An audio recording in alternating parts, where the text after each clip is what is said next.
नमस्कार विद्यार्थी आणि शिक्षक मित्रांनो. तर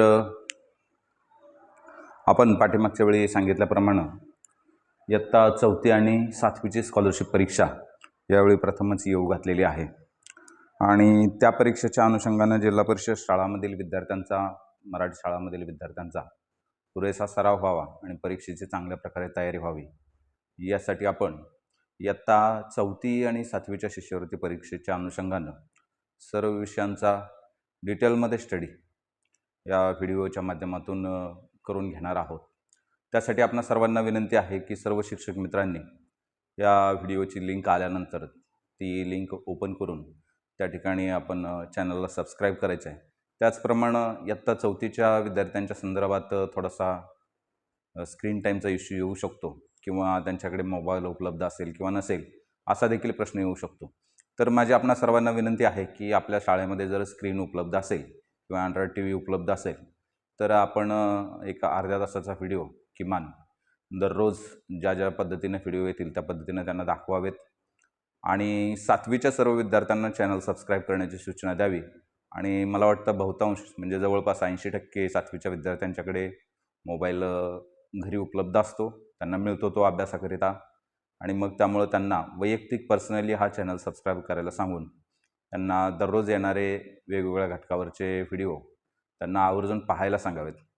या व्हिडिओ सेशनमध्ये आपण फक्त अध्यापनच नाही तर दर आठवड्याला प्रत्येक विषयावरती जो झालेला भाग आहे त्या भागावरती आधारित ऑनलाईन चाचणी देखील आयोजित करणार आहोत आणि त्या माध्यमातून आपले विद्यार्थी नेमके कुठे आहेत आणि विद्यार्थ्यांना देखील आपण नेमके कुठे चुकत आहोत आणि कशाप्रकारे आपल्याला सुधारणा करता येईल या अनुषंगाने विचार करण्यासाठी वाव मिळेल.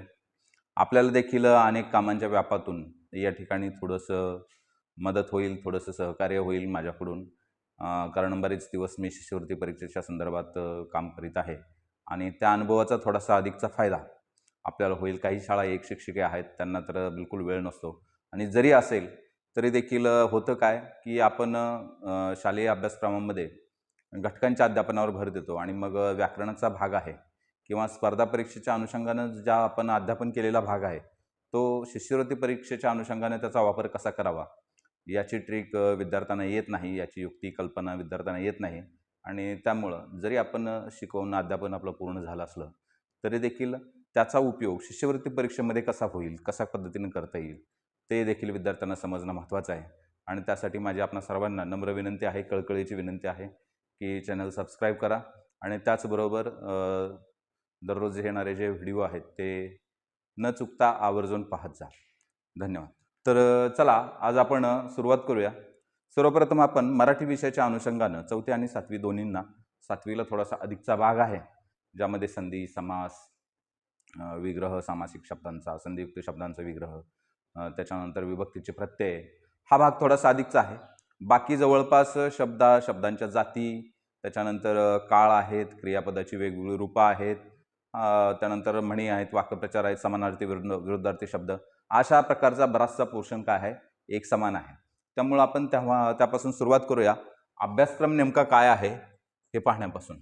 बघा, मराठी विषयाचा जर अभ्यासक्रम आपण बघायला गेलो तर त्यामध्ये गद्यांश वाचन आणि त्यावर आधारित प्रश्नोत्तरे, गद्य उतारा आपण याला म्हणतो थोडक्यात, गद्य उतारा आणि त्यावर आधारित प्रश्नोत्तरे हा भाग सर्वच 4थी असो किंवा 7वी असो किंवा आणखी कोणती असो, 5वी 8वी कितवीची परीक्षा असो, तर त्यावरती हा भाग काय आहे, कॉमन आहे, गद्य उतारा. त्यानंतर काव्य उतारा हा देखील भाग कॉमन आहे. व्याकरणामध्ये शब्दांच्या जाती आहेत, वाक्याचे प्रकार आहेत आणि विरामचिन्हाचा उपयोग, हे 3 महत्त्वपूर्ण भाग आहेत व्याकरणामध्ये. त्याच्यानंतर शब्दकोशामध्ये समानार्थी शब्द, विरुद्धार्थी शब्द, अनेक शब्दासाठी एक शब्द, हा देखील भाग आपल्याला माहिती आहे.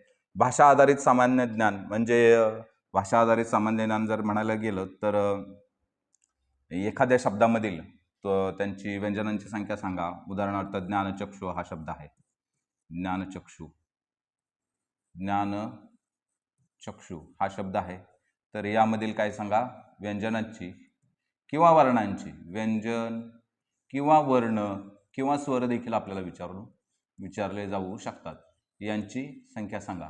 त्या पद्धतीनं भाषा आधारित सामान्य ज्ञान आहे. त्यानंतर भाषा आधारित सामान्य ज्ञानामध्ये आणखी काय काय आहे, तर लेखक आणि त्यांची टोपण नावं, त्याचबरोबर प्रसिद्ध पुस्तकं आणि त्यांचे लेखक, हा देखील भाषेवर आधारित सामान्य ज्ञानाचाच भाग आहे.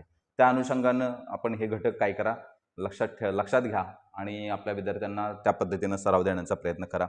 त्यानंतर घरदर्शक शब्द आहेत. आपल्याला माहीत आहे, ते आपण पहिलीपासून शिकवतो. चिमणीचं घरटं, त्याच्यानंतर गाईचा गोठा वगैरे अशा पद्धतीचे घरदर्शक शब्द.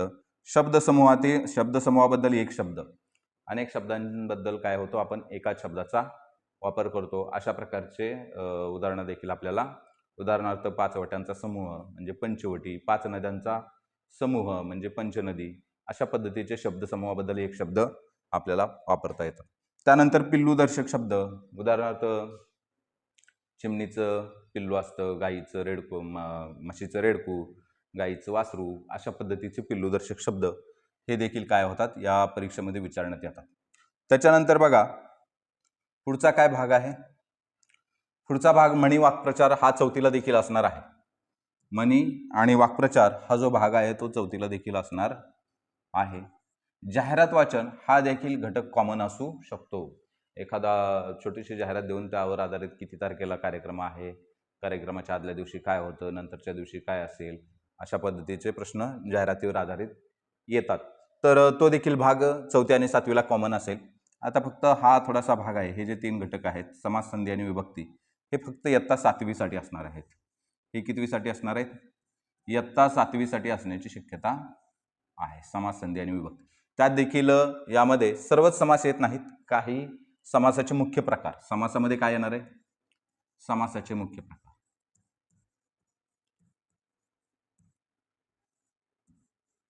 मुख्य प्रकार जे आहेत ते यामध्ये विचारले जाऊ शकतात. उपप्रकार मात्र विचारले जाणार नाहीत.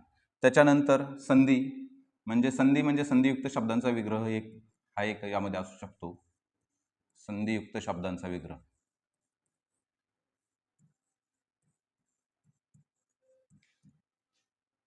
संधियुक्त शब्दांचा काय असणार आहे, विग्रह असणार आहे. त्याचबरोबर स्वरसंधी आणि व्यंजन संधी हे संधीचे प्राथमिक प्रकार, स्वरसंधी आणि व्यंजन संधी.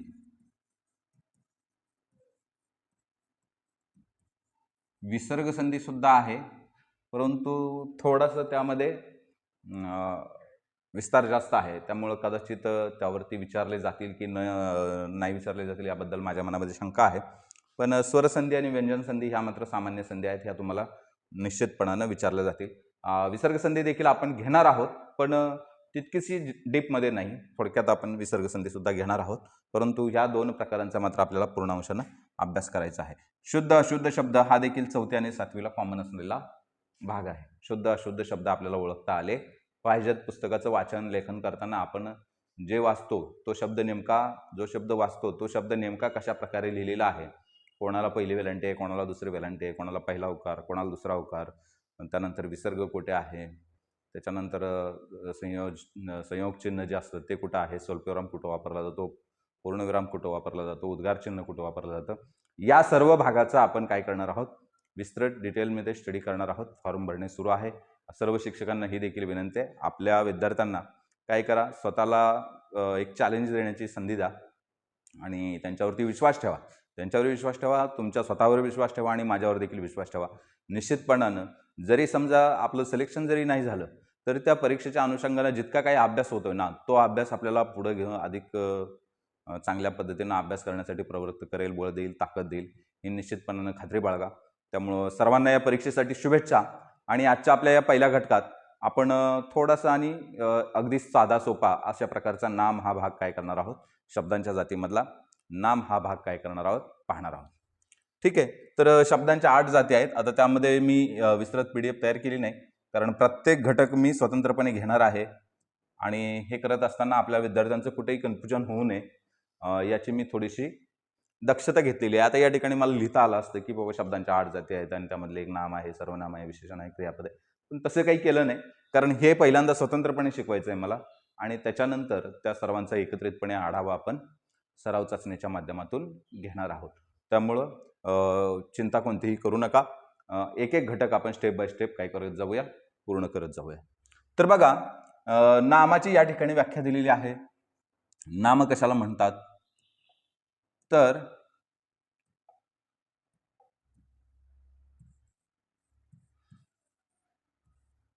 बघा, व्यक्ती, ठिकाण किंवा गुणांच्या नावाला, व्यक्ती, ठिकाण किंवा गुणांच्या नावाला नाम, ज्याला इंग्रजीमध्ये आपण नाउन असं म्हणतो, नाउन असे म्हणतात. जसे की राम, हिमालय, शाळा, अशा प्रकारे नाम असतात. आता या ठिकाणी बघा, हा एक व्यक्ती आहे, अभिजित त्याचं नाव आहे, म्हणजे त्याला जे नाव दिलेलं आहे त्याला आपण नाम म्हणतो. बघा, जगामध्ये अनेक गोष्टी आहेत, भरपूर साऱ्या गोष्टी आहेत. आपण ज्यावेळी जन्माला आलो त्यावेळी आपल्याला जगामध्ये कशाला काय म्हणायचं, काय नाही, काय किंवा हे काय आहे, ते काय, त्याचे गुणधर्म काय आहेत, त्याचे वैशिष्ट्य काय आहेत, यापैकी कोणत्याही गोष्टीची कल्पना नव्हती. मग काय झालं, हळूहळू आपल्या घरातल्यांनी शिकवलं की बाबा हे जे आहे हातामध्ये त्याला पेन म्हणायचं, बाकीचं हे आहे ते पुस्तक म्हणायचं, हा फळा म्हणायचं, त्यानंतर हा कॅमेरा म्हणायचं. अशा प्रकारे वेगवेगळ्या गोष्टींची नावं आपल्याला घरातल्यांनी सांगितली. मग त्या गोष्टीचं, त्या वस्तूचं किंवा त्या व्यक्तीचं किंवा कशाचंही असू द्या, जगात तुम्हाला ज्या दिसणारे प्रत्येक गोष्ट आहे त्या प्रत्येक गोष्टीच्या नावाला नाम असे म्हणतात. कशाचंही नाव असू द्या, आणि नावाशिवाय आपण वस्तू ओळखू शकत नाही. जी गोष्ट आपल्याला ओळखता येते त्या गोष्टीला काहीतरी नाव असतं आणि त्या नावावरून आपण ती गोष्ट काय करतो, ओळखतो. उदाहरणार्थ बघा, डोंगर म्हटलं की तुमच्या लक्षात येतं जमिनीचा उंच गेलेला भाग, आणि त्या भागावरती काय झाले, भरपूर हिरवीगार अशी दाट झाडी त्या ठिकाणी पसरली आहेत. अशी संकल्पना तुमच्या डोळ्यासमोर येते. किंवा नदी म्हटलं की वाहणारं पाणी आणि त्याच्या आजूबाजूला असणारी झाडी, हे आपल्याला लगेच लक्षात येतं. किंवा होडी म्हटलं की त्या पाण्यावरती तरंगणाऱ्या एक लाकडाची एक काहीतरी वस्तू असते आणि त्यामध्ये एक नावाडी बसलेला असतो आणि तो काय करत असतो, तो चप्पू चालवत असतो. अशा प्रकारची एक संकल्पना. म्हणजे ह्या गोष्टी आपल्याला कशामुळे लक्षात येतात, कारण त्या गोष्टींना आपण काय केलेले आहेत, वेगवेगळी नावं दिलेली आहेत. शाळा म्हटलं की बाबा शाळेतली गुरुजी, शाळेतल्या भिंती, शाळेतले मैदान असेल आपलं किंवा शाळेतला व्हरांडा असेल, या सगळ्या गोष्टी आठवतात. म्हणजे त्या गोष्टीला आपण विशिष्ट नाव दिलं, त्या नावावरून आपण काय करतो, ती गोष्ट ओळखतो. म्हणजे ज्यावरून आपल्याला एखादी गोष्ट ओळखता येते त्याला आपण काय म्हणतो, नाम असे म्हणतो. मग हे नाम कसे असतात बघा, व्यक्तीचं नाव असतं. हा जो आहे अभिजित, तो काय एक व्यक्ती आहे, जिवंत आहे, तो सजीव आहे, सजीव व्यक्ती आहे, बरोबर ना. मग त्याला ओळखण्यासाठी आता आपण अनेक जण सजीव, सर्वच जण सजीव आहेत. त्यानंतर जनावरं, पशु पक्षी, प्राणी हे देखील सजीव आहेत. परंतु त्यामधल्या एका व्यक्तीला ओळखण्यासाठी, त्या सजीव माणसामधल्या, आता अभिजित माणूस आहे, माणसामधल्या एका व्यक्तीला ओळखता येण्यासाठी त्याला आपण काय दिलेलं आहे, अभिजित असं नाव दिलेलं आहे, बरोबर ना. म्हणजे व्यक्तीच्या नावाला काय आपण म्हणतो, नाम म्हणतो. ही काय झाली, आपली पहिली संकल्पना पूर्ण झाली. दुसरं बघा, हे आहे विमान. विमान काय आहे, तर ते सजीव नाही. म्हणजे ती काय आहे, तर ती एक वस्तू आहे, बरोबर ना. अनेक वस्तू जगामध्ये माणसानं तयार केल्या बघा. टेबल, खुर्ची, विमान, बेंच तयार केले, पंखा तयार केला, लाईट तयार केली, एसी तयार केला, रेडिओ, टेप रेकॉर्डर, अशा अनेक वस्तू आपण तयार केल्या. बाईक, कार, बस, रेल्वे, ह्या सगळ्या गोष्टी माणसानं तयार केल्या. ह्या ज्या सगळ्या माणसाने तयार केलेल्या वस्तू आहेत, त्या वस्तूंच्या नावाला देखील आपण काय असं म्हणतो, नाम असे म्हणतो. त्याच्यानंतर बघा, ठिकाणं. या ठिकाणी एका गार्डनचं चित्र दिलेलं आहे. हे गार्डन हे काय, एक ठिकाण आहे. आणि तुम्हाला म्हटलं की बागेत जाऊया, तर तुमच्या असं लक्षात येतं की बागेत जाऊया म्हणजे तिथं काय असणार, काय असणार, झोपाळा असणार, घसरगुंडी असणार, त्याच्यानंतर ते गवत असणार, फुलांची झाडं असणार, त्या ठिकाणी खेळायला छोटंसं मैदान असणार, त्याच्या बाजूला भेळची गाडी असणार, त्यानंतर ते पाणीपुरीची गाडी असणार. अशा प्रकारच्या सगळ्या गोष्टी तुम्हाला बाग म्हटलं की काय होतात, आठवतात. म्हणजे ते ठिकाण, ती जागा, आणि त्या जागेला आपण जे नाव दिलेलं आहे ते आहे बाग. त्यानंतर आपण दुसरं एखादं ठिकाण घेऊया, हॉटेल. बघा, हॉटेल म्हटल्यानंतर तुम्हाला काय आठवतं, भरपूर सगळे टेबल लावलेले आहेत, तिकडे खुर्च्या पण ठेवलेल्या आहेत, वेटर आहेत जेवण वाढायला, तिकडे एक काउंटर आहे, त्या काउंटरवरून माणसं बिल, पैसे देत आहेत आणि काय करतात, आपल्याला हव्या त्या वस्तू विकत घेतात, खातात वगैरे, जेवतात, हे सगळं करतात. हॉटेल म्हटलं की हे सगळं तुम्हाला आठवतं. म्हणजे त्या ठिकाणाला नाव दिलेलं आहे हॉटेल, किंवा मराठीत आपण त्याला उपहारगृह म्हणतो. किंवा बस स्थानक म्हणा, ते एक ठिकाण आहे, जागा आहे.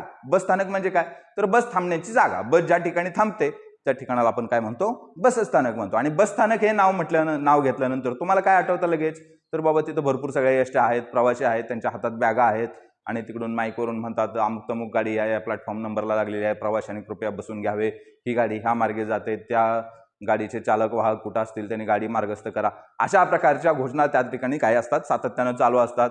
त्याचबरोबर त्या ठिकाणी चला थंडा, पुन्हा रस आले किंवा कलिंगड आले, अशा पद्धतीचे विक्रेते काय करत असतात, त्या ठिकाणी विक्री करत असतात. बस स्थानक या नावावरून आपल्याला इतक्या सगळ्या गोष्टी आठवल्या. म्हणजे त्या ठिकाणाला दिलेलं नाव जे काय आहे ते आहे. ह्या सगळ्या गोष्टी ज्या ठिकाणी असतात त्या ठिकाणाला आपण नाव दिलेलं आहे बस स्थानक, बरोबर ना. म्हणजे बस स्थानक म्हणून हे देखील काय आहे, एक विशिष्ट नाव आहे. ठीक आहे, ही झाली काय झाली नामांची उदाहरणं. नामांची काय झाली उदाहरणं. मग आता हे नावं जे आहेत या ठिकाणी हे व्यक्तीला दिलेलं आहे, हे वस्तूला दिलेलं आहे, हे ठिकाणाला दिलेलं आहे. हे तीन काय आहेत, वेगवेगळ्या प्रकारांची नावं आहेत. म्हणजे बघा नामांचे कोणते प्रकार पडतात, तर सामान्य नाम, विशेष नाम आणि भाववाचक नाम. सामान्य नाम, विशेष नाम आणि भाववाचक नाम. आता ते काय आहेत हे तुम्हाला आणखी डिटेलमध्ये एक्सप्लेन करून सांगण्यात पेक्षा मी थोडक्यात काय करतो या ठिकाणी सांगतो. बघा हा एक मुलगा आहे, बरोबर ना. हा मुलगा एक विशेष मुलगा आहे. अभिजित नावाचा एक विशेष मुलगा आहे. समजा या ठिकाणी वर्गामध्ये 100 मुलं बसलेली आहेत आणि तुमच्या नाव घेऊन तुम्हाला जर शिक्षकांनी तुमचा आवाज दिला तर सगळी मुलं हात वर करणार आहेत का, नाही.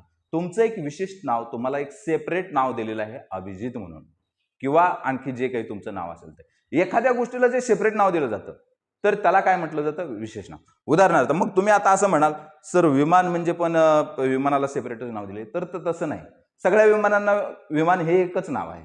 प्रत्येक विमानाला वेगवेगळं नाव आहे का, ह्याचं नाव विमान, त्याचं नाव अविमान, त्याचं नाव ब विमान, त्याचं नाव क विमान, त्याचं नाव ड विमान असं आहे का, तर असं नाही. सगळ्या विमानांना विमान हे एकच नाव दिलेलं आहे, म्हणून याला म्हणतात सामान्य नाम. हे विमान हे काय आहे, सामान्य नाम आहे. सगळ्या विमानांना मिळून काय केलेलं आहे, ते एकच नाम दिलेलं आहे.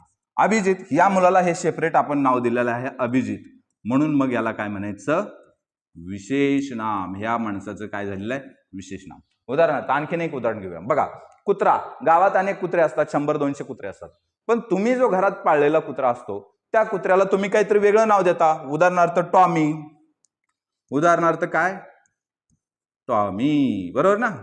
तुमच्या कुत्र्याला तुम्ही काय नाव दिलेलं आहे, टॉमी नाव दिलेलं आहे. मग कुत्रा म्हटलं की सगळे कुत्रे धावत येणार, म्हणजे सगळ्या कुत्र्यांचं मिळून नाम आहे ते, म्हणून ते काय आहे, कुत्रा हे सामान्य नाम आहे. कुत्रा हे काय आहे, सामान्य नाम. परंतु त्यामधल्या तुमच्या कुत्र्याला तुम्ही एक सेपरेट नाव दिलेलं आहे की बाबा टॉमी कुत्रा. तुमच्या कुत्र्याला तुम्ही सेपरेट काय नाव दिलेलं आहे, टॉमी कुत्रा. म्हणून टॉमी हे काय होतं, या अभिजित सारखंच अनेक मुलांमधला अभिजित एक विशेष मुलगा आहे, विशिष्ट मुलगा आहे, म्हणून त्याला एक वेगळं नाव दिलेलं आहे, त्याला आपण विशेष नाम म्हणतो. तसं अनेक कुत्र्यामधला टॉमी हा वेगळा कुत्रा आहे, तो फक्त तुमचाच आहे, म्हणून त्याचं नाव देखील विशेष आहे, म्हणून त्याला आपण म्हणतो विशेष नाम. भाववाचक ही संकल्पना आपण पुढे पाहूया. बाग हे देखील काय आहे, एक सामान्य नाम आहे. सर्व बागांना मिळून ते दिलेलं आहे. एका सेपरेट बागेला दिलंय का, नाही. जर समजा असं म्हटलं असतं मी आंबेडकर बाग, आंबेडकर बाग असं म्हटलं असतं तर आंबेडकर बाग नावाचे कोणती तरी विशिष्ट ठिकाणचे एक विशिष्ट बाग ही आपल्या लक्षात आली असती आणि त्यामुळे ते काय झालं असतं, विशेष नाम. परंतु या ठिकाणी फक्त बाग म्हटलेलं आहे. फक्त बाग हे काय आहे, सामान्य नाम. जसं फक्त नदी म्हटलं तर ते काय झाले, एक सामान्य नाम. परंतु एखादी विशिष्ट नदी, उदाहरणार्थ गंगा नदी, चंद्रभागा नदी, कृष्णा नदी, गोदावरी नदी, अशा प्रकारे सेपरेट नाव त्याचं घेतलं, वेगळं नाव घेतलं, विशेष नाव घेतलं तर ते काय असतं, विशेष नाम असतं. आलं लक्षात, ठीक आहे. चला मग पुढे बघूया. पुढे आहे बघा सामान्य नाम. आता आपण बघितलं विस्तृतपणे, परंतु त्यांची व्याख्या बघा. एकाच जातीच्या पदार्थातील सर्व वस्तूंना त्यांच्यातील समान गुणधर्मामुळे जे सामान्य नाम दिले जाते त्याला सामान्य नाम असे म्हणतात. म्हणजे त्यांच्यातील गुणधर्मामुळे, वस्तूंच्या गुणधर्मामुळे जे नाव दिलं जातं, गुणधर्मामुळे, वस्तूच्या गुणधर्मामुळे जे नाव दिलं जातं त्याला सामान्य नाम असे म्हणतात. उदाहरणार्थ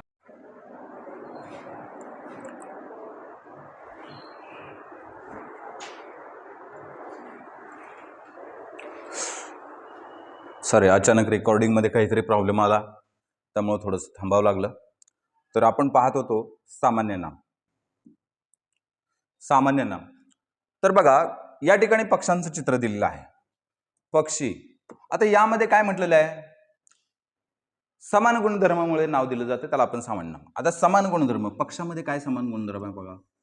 अनेक पक्षी असतात. आपल्याला पक्षी म्हटल्यानंतर काय आठवतं, तर पक्ष्यांना पंख असतात, पक्षी झाडावर राहतात, पक्षी हवेत उडतात, पक्ष्यांना चोच असते, ते चोचीनं दाणे टिपतात, बरोबर ना. म्हणजे हा काय, हे काय आहे, त्यांच्यातले सामान्य गुणधर्म आहेत. हवेत उडणे, जगातले सगळे पक्षी हवेत उडतात, म्हणजे हवेत उडणे हा काय आहे, पक्ष्यांचा एक सामान्य गुणधर्म आहे. चोचीनं दाणे खाणे हा देखील त्यांचा काय आहे, एक सामान्य म्हणजे कॉमन कॉमन कॉमन सर्व पक्ष्यांमध्ये कॉमन असलेली ती गोष्ट आहे, बरोबर ना. मग ह्या समान गुणधर्मामुळे काय केलंय, तशा प्रकारचे पंख असलेले चोचीने दाणे खाणारे झाडावर राहणारे जे कोण असतात त्यांना आपण पक्षी असं म्हणतो. म्हणून काय आहे, पक्षी हे सामान्य नाम कॉमन नाउन आहे. ओके. त्याच्यानंतर बघा या ठिकाणी हे शहराचं चित्र दिलेलं आहे, कोणतं तरी शहर दिसत आहे.